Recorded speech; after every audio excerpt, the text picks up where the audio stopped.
You know those people who seem calm and serene and peaceful just all the time? You know those people?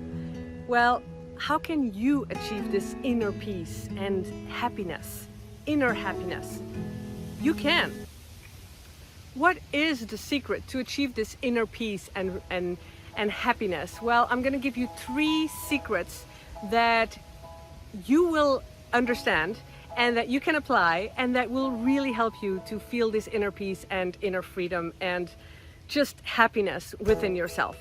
And I've practiced these as well. I teach them to my clients, and if you landed on this channel, my name is Smets, and I help people escape their 9 to 5 to achieve a freedom lifestyle, figure out what you really want and be able to live the life that you dream of and make income from it. So what are these 3 ways? Well, first of all, the key determining factor to happiness has been researched, and it is self-determination. What is self-determination? It is the sense, the belief that you are in charge of your life. You are in charge of your life. You are responsible for your life, and you determine your own choices.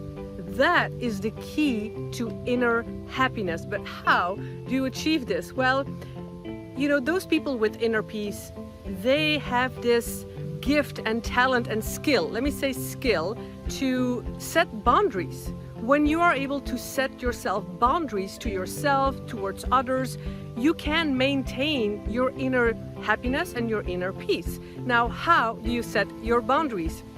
Well, here are 3 ways. First of all, check in with yourself. These people that have inner peace and happiness, they are able to be very self-aware, and they check in with themselves. And so the way to do that is just constantly observe yourself. You know, like a director of a movie that's observing the actors, you're gonna observe your own life. Like from a distance, observe yourself and feel. If you have some tension, then where do you feel this tension? If you feel stressed, where do you feel it? In your heart, in your stomach, in your shoulders, in your neck? Where do you feel the tension? Feel your body, analyze your thoughts. If you're very angry, why? Why is that? What's happening? What are you thinking? If you're afraid, why are you afraid? What are your thoughts? Can you be self-aware and check in with yourself? That will really help you to set your boundaries, because you will know the signs. Ooh, wait a minute, I feel some tension. That means I'm stressed. Okay, let me analyze that. And the more you are self-aware and the more you are checking in with yourself, you will learn to know these things quicker and quicker and quicker. And that will really help you to set your boundaries. Now, comment below if you have, you know, had the experience that you have. Well, we all have some tension or some stress. Then where do you feel it? Have you noticed it in your body? Where in your body do you feel it? I want you to comment below and just let me know. The second thing is, and this is a biggie, stop being a people pleaser. And I'm a recovered people pleaser. I know what I'm talking about. I want you to stop being a people pleaser. Now, does that mean being selfish? No. Does that mean you can't help anybody anymore? No, it doesn't. But there's a difference between being a people pleaser and being good for someone. And the biggest difference is you can't be good to someone and do it because you want to help someone, or you do it because of the need for approval. Now check in with yourself. Do you help someone because you need to be liked? You need to get the approval, you need the compliment, you need the reward, like, oh, you did good, and thank you so much, and wow, and thanks to you. And do you do it for that, or do you do it because you truly, genuinely want to help someone? So it's a lot of times people pleaser, they always say yes, yes, yes, yes, yes, because they need to be liked, they need to be approved, because they can't find approval for themselves. They don't feel worthy enough.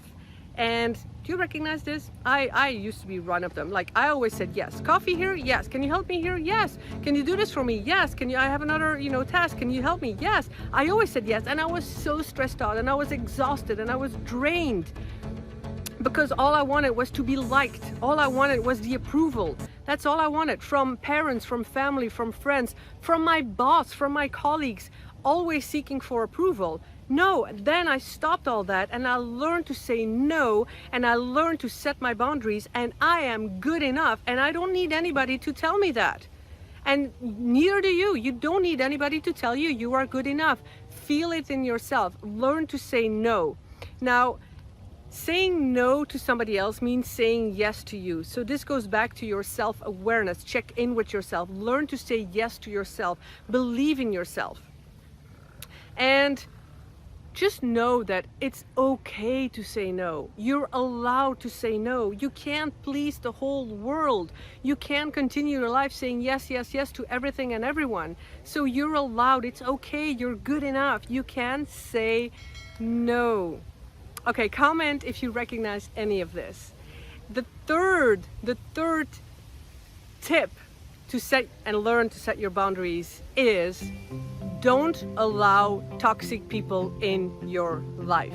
And this is huge. This is huge. When I started selecting my tribe and selecting the people that I wanted in my life, it made such a difference. When I was still in corporate, I had my colleagues, I had my parents, and they all kept me stuck. They really all kept me stuck. They kept me stuck, and they kept me in a place where I didn't want to stay.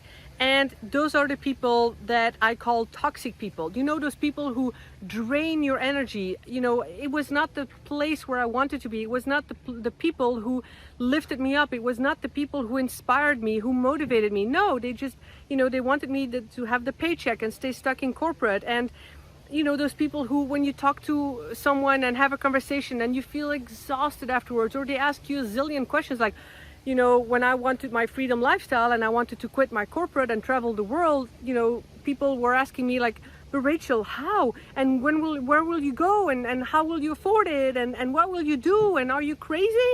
Those are the toxic people you have to ban and get rid out of your life. You need people who lift you up, who motivate you, who inspire you, who know and understand you, who respect you. And when you say no to them, they respect you for it. They understand it's okay. So it's not just about saying no, it's really finding the people who inspire you, finding the people who you admire, finding people who are a few steps ahead of you and that can pull you towards that freedom lifestyle that you desire, that can help you and push you towards your dream, and they will not hold you back. They will not keep you stuck. You know, they are not what I call energy vampires. You have to select your tribe. And I said more and more no to people who were draining my energy.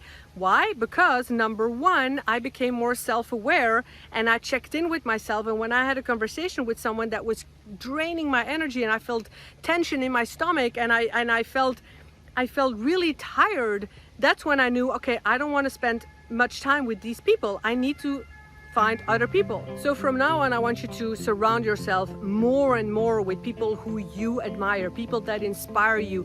Watch YouTube videos, talk to me if you want to, talk to other people. Like if you want to, like when I wanted to become a published author, I talked to other authors. They inspired me. They told me what I should do.